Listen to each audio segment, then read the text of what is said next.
La plupart des agriculteurs d'aujourd'hui dépensent 150 $, 200 $, parfois 400 $ par saison, juste pour maintenir leur sol en vie.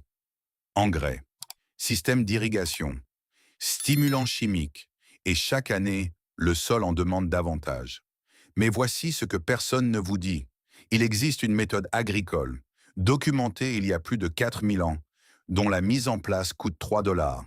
Elle n'utilise aucun produit chimique, aucun tuyau en plastique, aucune électricité, et elle fonctionne mieux.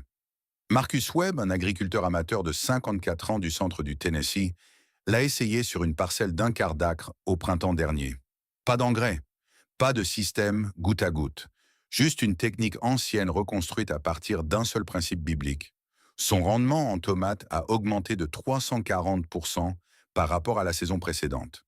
Sa facture d'eau a baissé de 60%, il a dépensé 3 $. À la 6e minute, je vous montrerai le test de sol exact que vous pouvez faire dès maintenant, avec rien d'autre qu'un bocal d'eau et une poignée de terre de votre jardin.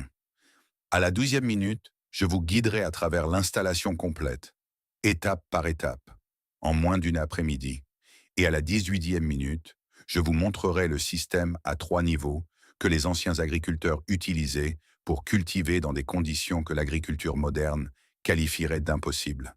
Désert, collines rocheuses, saison sans aucune précipitation. Ils n'ont pas survécu à ces conditions par accident.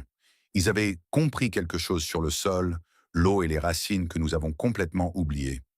Cette vidéo existe pour s'en souvenir. Ce n'est pas de la chance, c'est de la conception. Genèse 2, 5 et 6.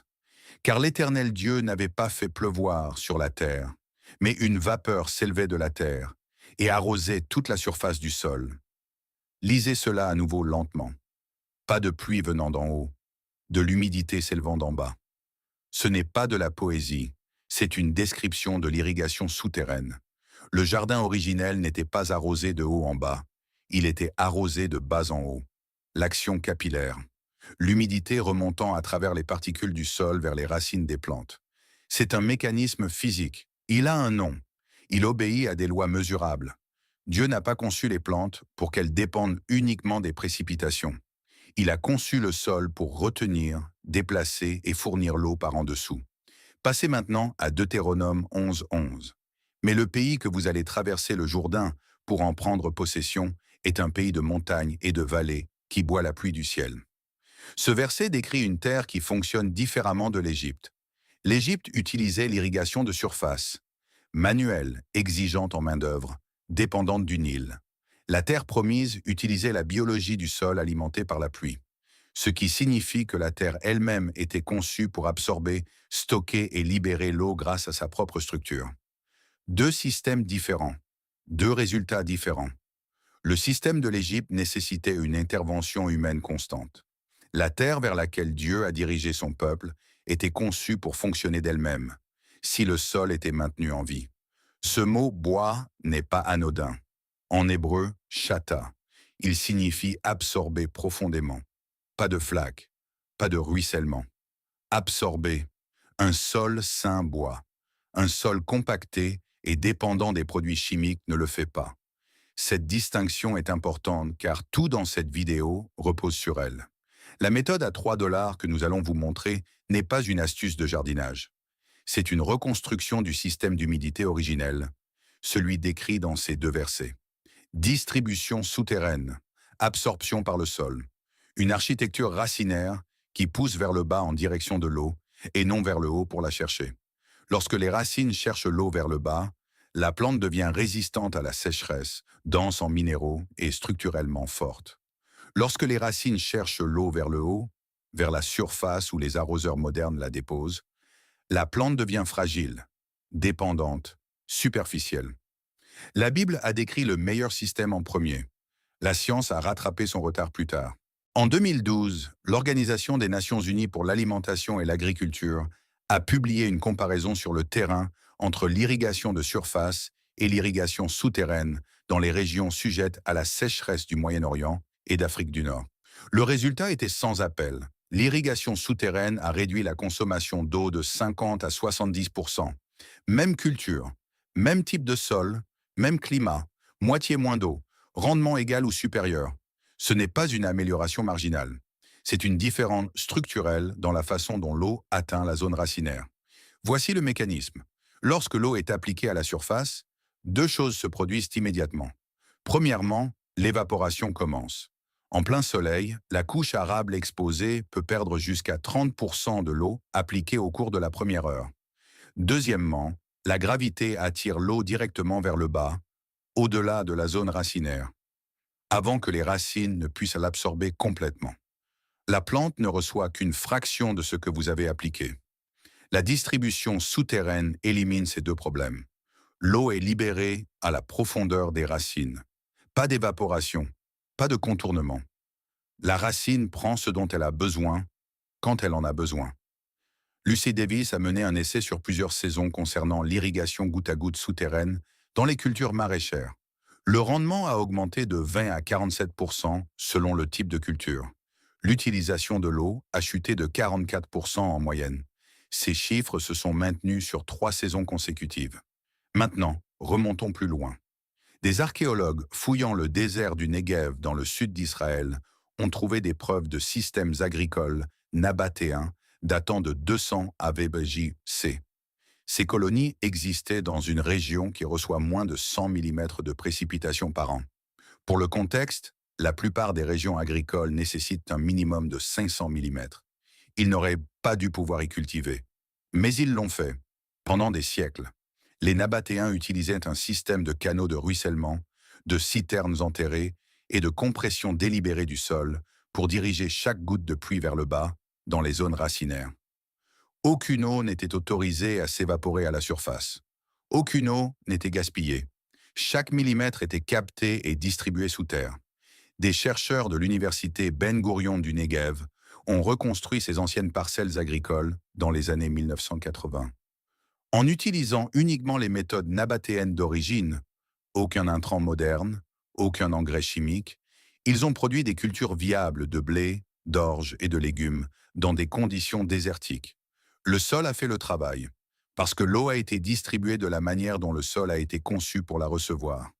Le service de vulgarisation de l'Université Cornell a publié des recherches sur l'architecture racinaire en réponse à la profondeur d'irrigation. Les plantes arrosées à la surface ont développé 80% de leur masse racinaire dans les 6 premiers pouces, 15 cm du sol. Les plantes arrosées à une profondeur de 10 à 14 pouces, 25 à 35 cm, ont développé des systèmes racinaires s'étendant de 24 à 36 pouces, 60 à 90 cm vers le bas. Des racines plus profondes signifient un accès aux minéraux du sous-sol, un accès à l'humidité résiduelle, une résistance à la sécheresse de surface, une résistance au vent, une résistance au stress thermique. La plante qui s'enracine profondément ne panique pas lorsque la surface s'assèche. Elle a déjà trouvé ce dont elle a besoin. Une loi physique relie tout cela. L'action capillaire, le mouvement de l'eau à travers les pores étroits du sol contre la gravité. Un sol à texture fine, amendé avec de la matière organique, attire l'humidité vers le haut et latéralement vers les zones des poils absorbants. C'est le même mécanisme décrit dans Genèse 2, la vapeur qui s'élevait du sol. C'était l'action capillaire, mesurable, répétable, prévisible. Les anciens agriculteurs n'avaient pas d'équipement de laboratoire, mais ils ont observé leur sol assez attentivement pour construire des systèmes autour de cette loi. Des systèmes qui ont survécu à tous les empires qui les ont remplacés. La méthode à $3 que vous êtes sur le point d'apprendre repose sur la même loi physique. Pas une croyance, de la physique. Avant d'installer quoi que ce soit, vous devez savoir avec quoi vous travaillez. 2 tests. 5 minutes au total. Faites-les maintenant. Test 1. Le test du bocal. Prenez un bocal en verre transparent. Remplissez-le à moitié avec de la terre de votre plate-bande. Remplissez le reste avec de l'eau. Secouez-le vigoureusement pendant 30 secondes. Posez-le et attendez 1 heure. Ce que vous verrez, ce sont 3 couches distinctes. Le sable se dépose au fond en premier. Le limon au milieu. L'argile flotte près du sommet. La matière organique peut rester en suspension. Si votre bocal contient principalement du sable au fond, avec très peu d'argile, votre sol se draine trop vite. L'eau le traverse avant que les racines ne puissent l'absorber. Si votre bocal contient principalement de l'argile avec presque pas de sable, votre sol retient l'eau trop longtemps. Les racines baignent dans la saturation et suffoquent. Ce que vous voulez, ce sont des couches à peu près égales. C'est du terreau ou sol limoneux. C'est le type de sol qui fonctionne le mieux avec tout ce que vous êtes sur le point d'installer. Si votre sol est déséquilibré, notez-le. Nous aborderons l'amendement à la fin de cette section. Test 2. Le test de percolation. Creusez un trou de 12 pouces, 30 cm de profondeur et de 6 pouces, 15 cm de largeur. Versez-y exactement 1 pouce, 2,5 cm d'eau. Démarrez un chronomètre.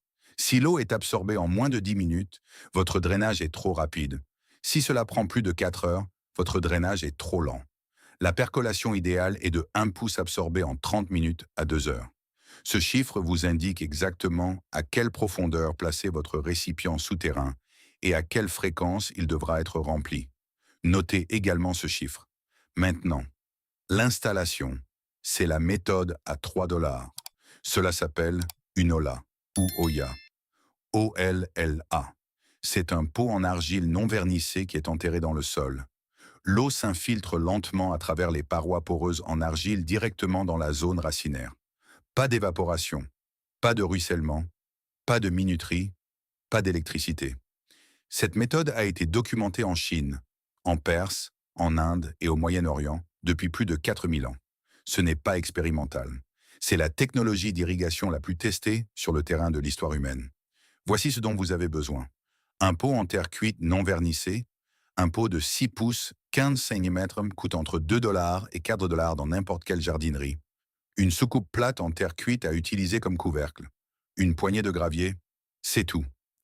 Étape 1. Creusez un trou de 10 à 12 pouces, 25 à 30 cm de profondeur. Centrez-le dans votre zone de plantation, idéalement à 6 à 8 pouces, 15 à 20 cm de la base de votre plante. Étape 2. Placez une petite couche de gravier au fond du trou, environ 2 pouces, 5 cm. Cela empêche le trou de drainage du pot de s'appuyer directement contre le sol compacté et de bloquer l'infiltration. Étape 3. Bouchez le trou de drainage du pot en terre cuite avec un petit bouchon en liège ou un morceau de toile de paillage plié serré. Vous voulez que l'eau s'infiltre uniquement à travers les parois et non qu'elle s'écoule par le fond d'un seul coup. Étape 4. Placez le pot dans le trou. Le bord doit se situer juste au niveau du sol ou légèrement au-dessus. Remblayez fermement la terre autour. Étape 5. Remplissez le pot d'eau. Placez la soucoupe sur le dessus comme couvercle pour empêcher l'évaporation et garder les débris à l'extérieur. C'est l'installation complète. Un pot, un trou, une après-midi. Pour une plate-bande surélevée standard de 4 par 8 pieds, 2,4, vous aurez besoin de 2 OLA espacés uniformément. Coût total, 6 $ à 10 $. Maintenant, voici à quoi vous attendre. 24 heures.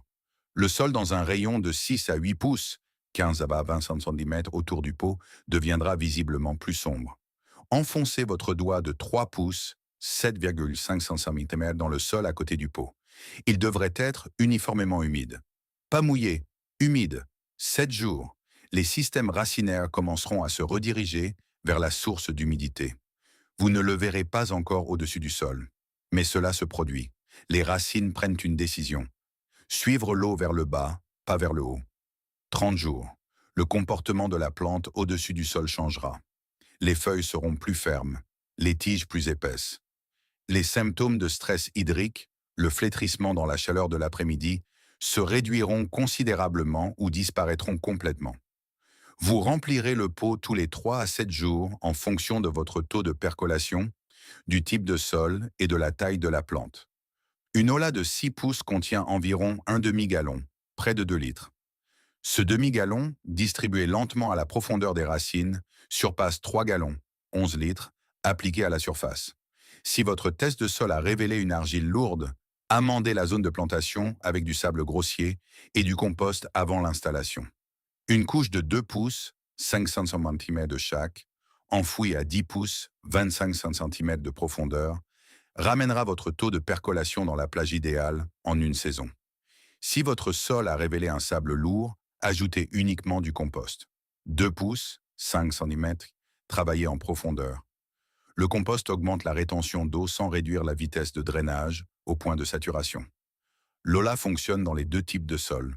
Vous l'aidez simplement à mieux fonctionner. Lola seule est puissante.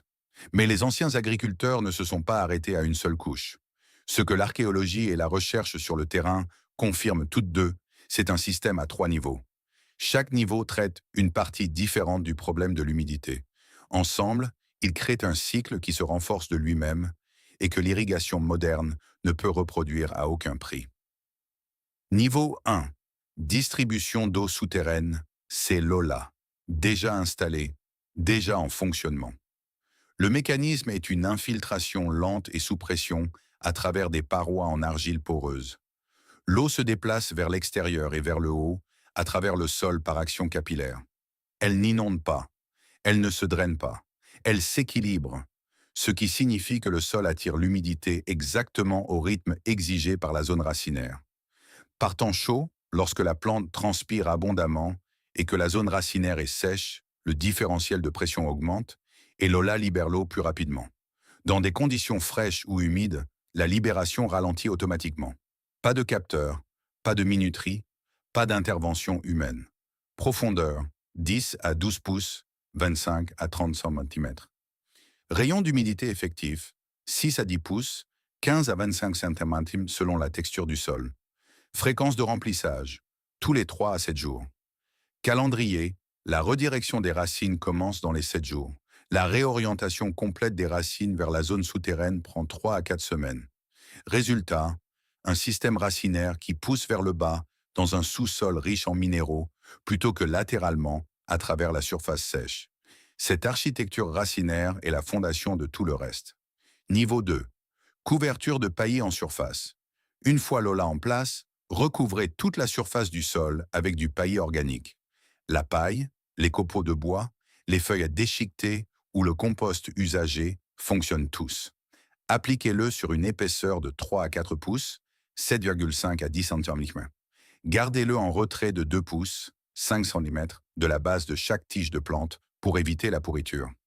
Le mécanisme ici est la suppression de l'évaporation. Un sol nu en plein soleil perd rapidement son humidité de surface.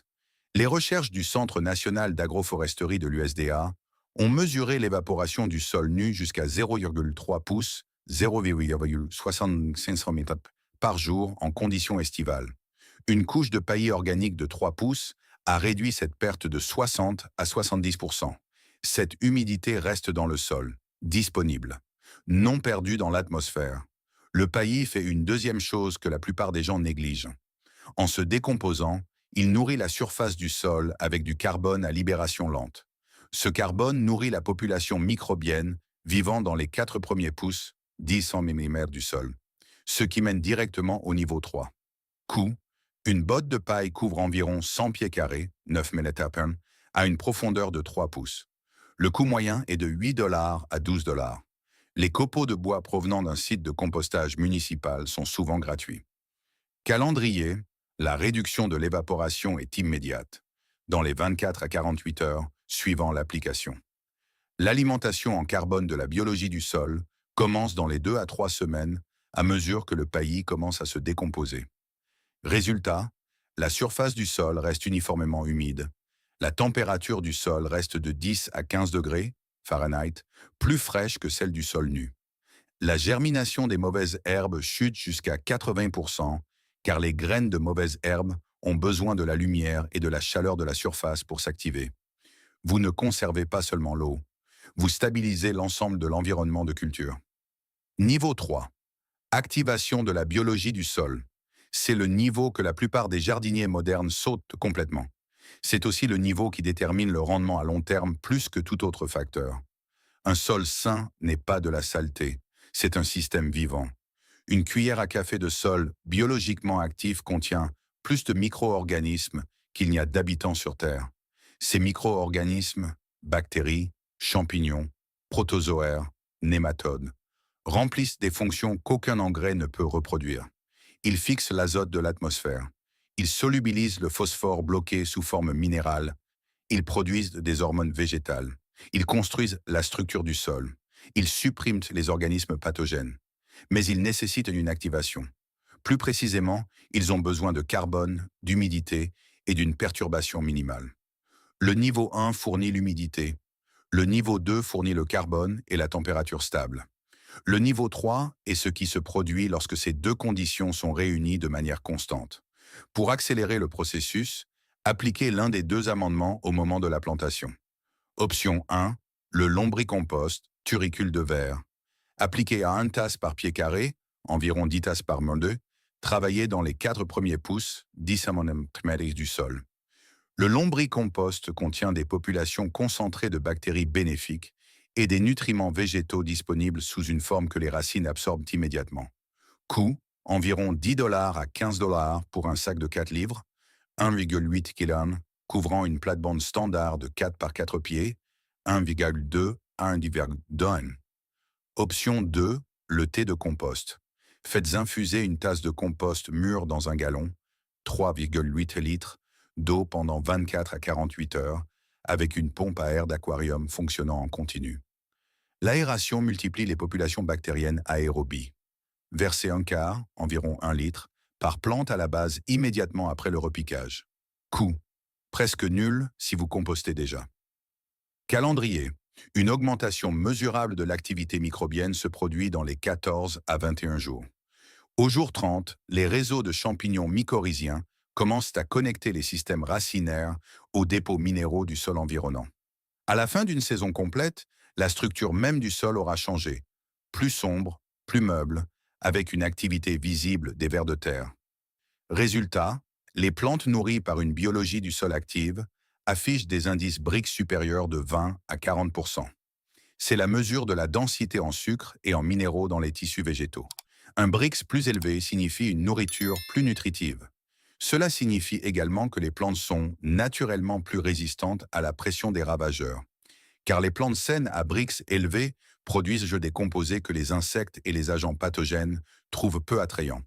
Vous n'ajoutez pas de nutrition à la plante. Vous restaurez le système qui fournit la nutrition naturellement. 3 niveaux, chacun s'appuyant sur le précédent. L'eau souterraine nourrit les racines. Le paillis retient l'humidité et nourrit la surface du sol. La biologie du sol convertit tout en nutrition assimilable par les plantes. Ce n'est pas une invention moderne de la permaculture.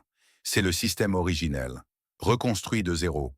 C'est une habitude d'arrosage qui sape tout ce qui est présenté dans cette vidéo. C'est l'habitude la plus courante dans le jardinage moderne. Un arrosage superficiel et fréquent. Un arroseur qui fonctionne pendant 10 minutes chaque matin. Un tuyau balayé à la surface pendant quelques minutes chaque soir. De l'eau appliquée juste assez pour mouiller les 5 à 8 premiers centimètres de sol. Cela semble responsable. Cela ressemble à de l'entretien. Mais cela détruit silencieusement l'architecture racinaire de vos plantes. Voici ce qui se passe réellement sous la surface. Lorsque l'eau est constamment disponible dans les 5 à 8 premiers centimètres de sol, les racines n'ont aucune raison de pousser vers le bas. Elles suivent l'humidité. Elles restent superficielles. Au cours d'une seule saison de croissance, une plante arrosée de cette manière développera 70 à 80% de sa masse racinaire dans les 10 premiers centimètres de sol. Ce système racinaire dépend entièrement de vous. Chaque jour, sans exception. Manquez 2 jours dans la chaleur de l'été. La surface s'assèche complètement. La zone racinaire superficielle n'a aucun tampon. La plante se fane en quelques heures. Le stress s'installe. Les dommages cellulaires commencent. La récupération prend des jours, même après la reprise de l'arrosage. Le service de vulgarisation de l'Université Cornell a documenté cela avec précision. Les plantes ayant une architecture racinaire superficielle ont montré des taux de survie inférieurs de 40% pendant les périodes de sécheresse par rapport aux plantes ayant des systèmes racinaires profonds développés grâce à l'irrigation souterraine. Même espèce, même sol, même climat. La seule variable était l'endroit où l'eau était distribuée. Des racines superficielles signifient également un accès limité aux minéraux. Les 10 premiers centimètres de sol constituent la zone la plus appauvrie de tout jardin. C'est là que les nutriments s'infiltrent le plus rapidement. C'est là que l'activité microbienne est la plus perturbée par le travail du sol et les perturbations de surface. Une plante confinée à cette zone vit de tout ce que vous ajoutez artificiellement, car la réserve minérale naturelle est plus profonde, et les racines ne l'atteignent jamais. C'est ainsi que commence la dépendance chimique. Le sol n'est pas défectueux. L'architecture racinaire est défectueuse. Et l'architecture racinaire a été détruite par la méthode d'arrosage. La vulgarisation agricole moderne le sait depuis des décennies.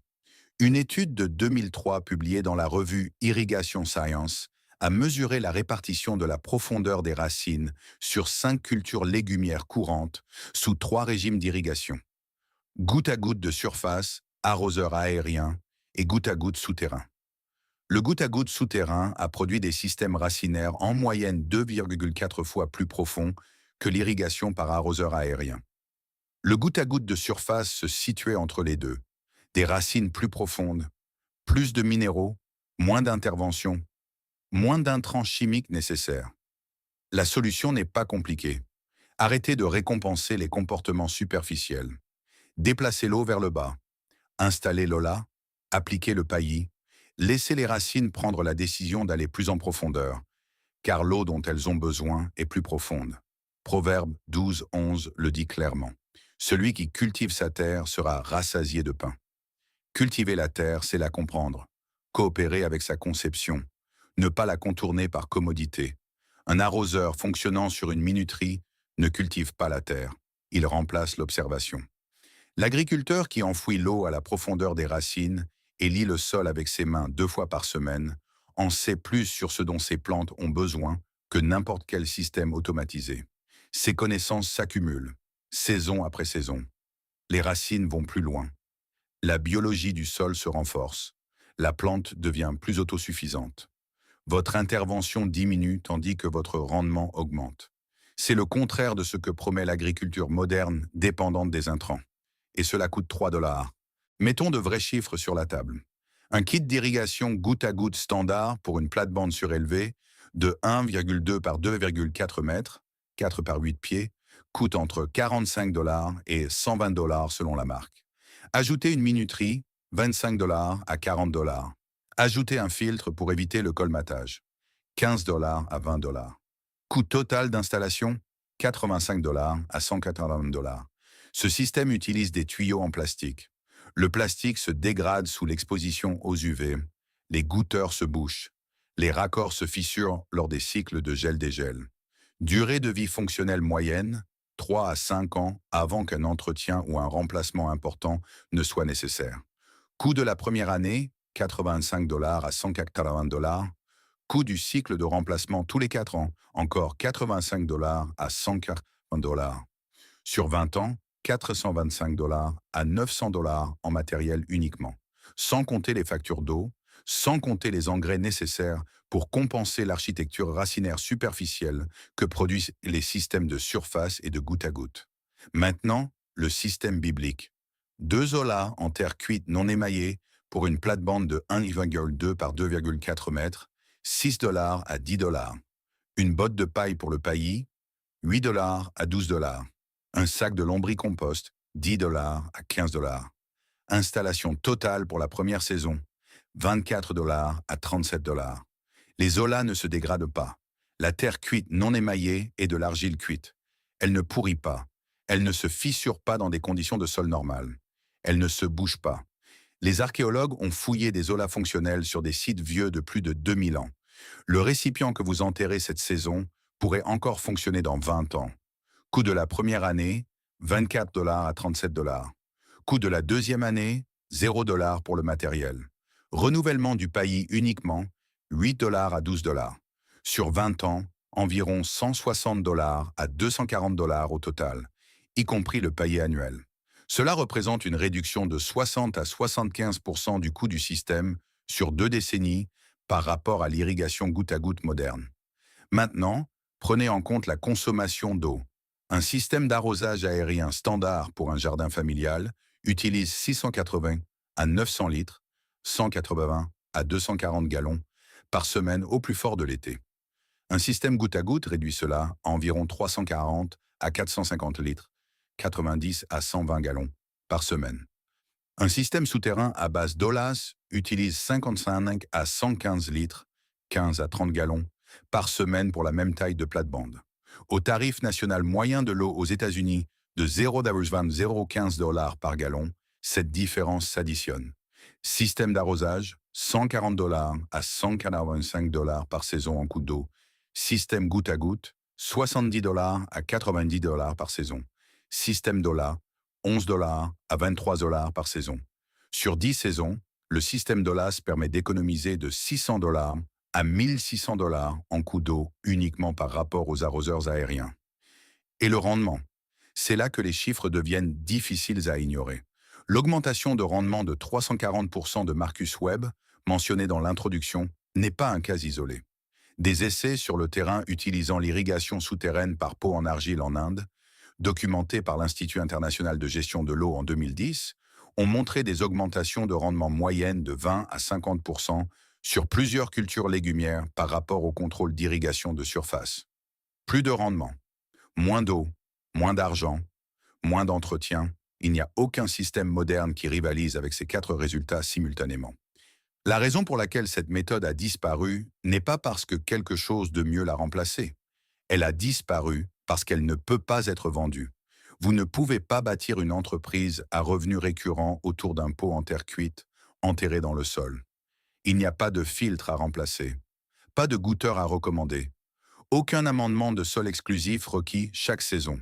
Cela fonctionne, tout simplement, année après année, sans transaction. Ce n'est pas un défaut du système, c'est tout l'intérêt. Psaume 1:3. Il est comme un arbre planté près d'un courant d'eau qui donne son fruit en sa saison et dont le feuillage ne se flétrit point. Planté, pas posé, pas soutenu, pas maintenu chimiquement. Planté, ce qui signifie que le système racinaire est descendu assez profondément pour trouver une source d'eau permanente. Assez profondément pour que les conditions de surface deviennent sans importance. Assez profondément pour que la sécheresse saisonnière ne puisse pas l'atteindre. Cette image n'est pas accidentelle. C'est un langage agricole précis décrivant une architecture racinaire spécifique. Un arbre qui ne se flétrit pas est un arbre dont les racines atteignent un niveau inférieur à la ligne de sécheresse, en dessous de la zone d'évaporation, dans l'humidité souterraine qui persiste indépendamment de ce qui se passe au-dessus du sol. C'est ce que tout ce système construit. Pas rapidement, pas de façon spectaculaire. Silencieusement, au cours d'une saison, l'architecture racinaire de chaque plante de votre jardin se déplace vers le bas. La biologie du sol se renforce. Le cycle de l'humidité se stabilise. Votre intervention diminue. Le jardin devient plus autosuffisant de semaine en semaine. À la fin d'une saison complète d'utilisation de ce système, vous passerez moins de temps à arroser, moins d'argent en intrants et moins d'énergie à gérer le stress et les maladies. Car les conditions fondamentales sont correctes.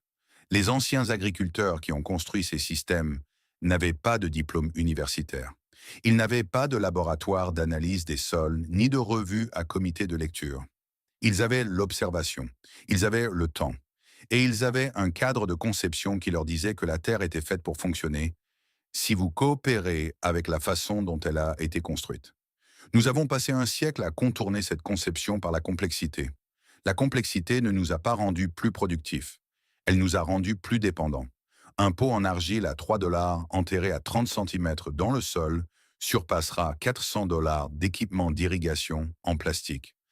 Non pas parce que c'est magique, mais parce qu'il fonctionne avec la physique du sol au lieu d'aller à son encontre.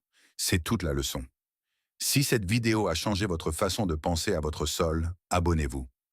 Chaque vidéo sur cette chaîne est construite sur le même principe.